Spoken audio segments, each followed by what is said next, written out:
This free step-by-step video comes to you directly from Haynes. You can complete more than 200 jobs on this vehicle when you purchase the complete Haynes online manual at haynes.com. Carefully prise the rear edge of the passenger's side centre console front trim panel outwards and manoeuvre it rearwards from place. Undo the retaining screw and remove the pollen filter cover. Withdraw the filter from its housing.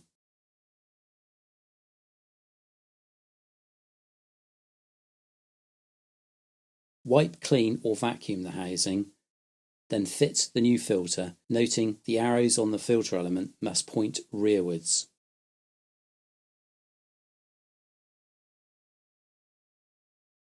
Refit the pollen filter cover